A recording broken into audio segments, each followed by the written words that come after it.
Good morning, everybody. I hope you are all well and surviving the exams and ready for the end of the term. For those that are going on break, enjoy. So, just some exciting news. Clevertouch have released a new version of Lynx Whiteboard.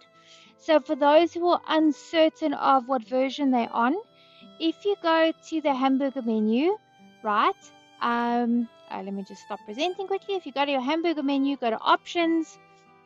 In general, you will be able to check for an update or have a look at what version you're on. The new version is 8.7.2. So now, if you are not able to download it from here, what you would do is go to lynxcloud.app, downloads, and download the new version there. Just remember, if it doesn't update automatically, then delete your previous version. Don't worry, you won't lose anything. Delete your previous version and then just then download 8.7.2. Okay, so now there's some really great new features, or not necessarily, yeah, there's some new features, but there's also some changes in just making it a lot easier to use. Right, so the first thing is, if you have been using a Mimio board and you have Mimio Notebook files, you can now access your Mimio lessons directly from Lynx Whiteboard. Okay, and obviously that that applies the same, of course, to your Smart Notebook, Promethean, Active, Inspire, PowerPoint files. Right, now we've just added Mimio to this list. The other thing that is new, you will notice here, the other thing that new is now we have animations built in. So I will show you how we do those. We have a new settings panel, so for clicking, accessing, and dragging. We now have slightly different, a new little tool when it comes to our shapes. They've also added a random order to your cycle, so I'll show you how you do that again. Adding external links, so like your URL has improved, and then of course there's just some added little improvements in terms of readability, color selection, etc. Okay, so let's get started. So the first off is our editing tools have now changed. So if I bring in an image, okay, so like I've done here, I've brought in an apple, a book, and a cloud. Okay, so if I bring in that apple and I select it here, if I go to my three little dots now, it's going to look very different. Okay, so for this, we're working in the access. So if I go to access here, I have wanted this apple to be editable while presenting. So I then select that. My little book, I want this to be movable. So again, three little dots, access, I say move, right? And the cloud, I actually just want to lock in place. Again, access, and I say locked while presenting. Now, what also changes, and I can say always or while presenting. So, which means even in my editing mode, these little what do we call them? Not animations, but these presentation tools would then stay. Okay, so if I select the hamburger menu now, because I said while presenting. Remember, my apple will now be editable, so I can make changes to my apple, right? So this is now editable in presenter mode. My book, I just said movable. I don't want to edit it in presenter mode. I just want it movable. And my cloud, remember, we completely locked, so I can't move it. Okay, so I personally think these are great little additions and very easy to now find and use. Right, next is our replicator tool. Okay, so again, bring in the image or your text or whatever you are replicating. Three little dots, make sure you've selected it. Three little dots. Now I'm working with drag, right? So you will notice under the action, I've got replicator. You can now snap it, so especially if you've got a grid, if you're doing graphing, you can turn snapping on and off. I'm just going to leave it as default. Okay, so I'm happy with replicator. So now what that means is if I go into my presenter mode, I can now drag this little lamb all the way out here. Okay, so it is now replicated. So very easy to find. Okay, next one. Okay, so moving along. Right, the next one is our cycle.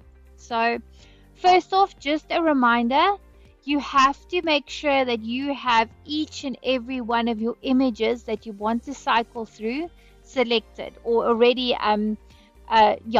brought into your image, right? Or brought onto your page. Okay, so now, and then I've selected all of them. Go to three little dots. I'm going into click. Okay, and what action do I want?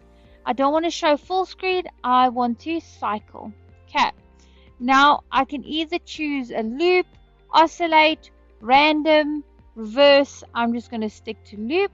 And now you're going to apply again while presenting or always. So I'm going to stick to while presenting. Go to my hamburger menu. And now if I click through, I can now cycle through this. Okay, so again, very easy to find. Okay, so I'm just going to stop presenting. Right, now you would have noticed there, so obviously under click we chose cycle, but you can go and open a URL. I could go and say I want this to go to a different page, etc. Okay, now moving along, obviously the same would apply for these. So what I've done here is I've got an activity, and as soon as I click on it, I want it to go into my directly to that website.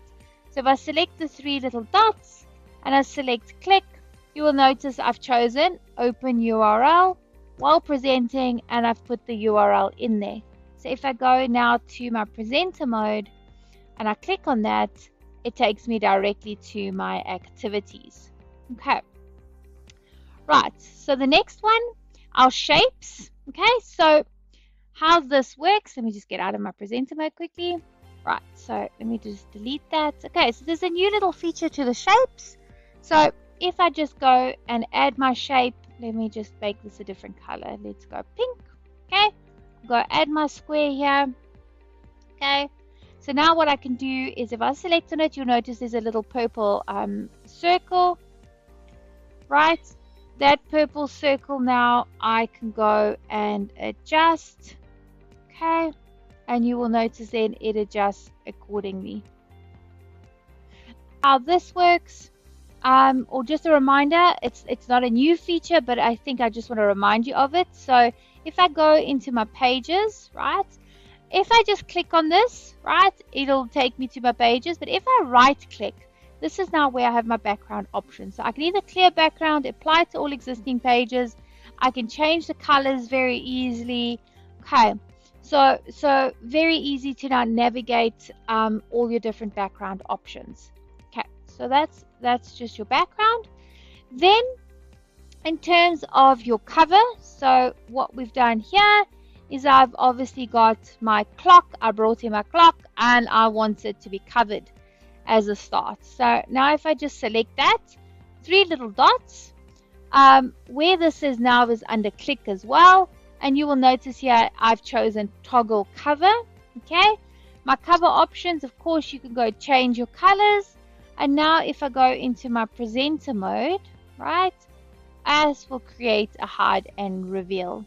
Okay, so next one. Okay, next one along here are now our animations. Okay, so I have brought in my hippo.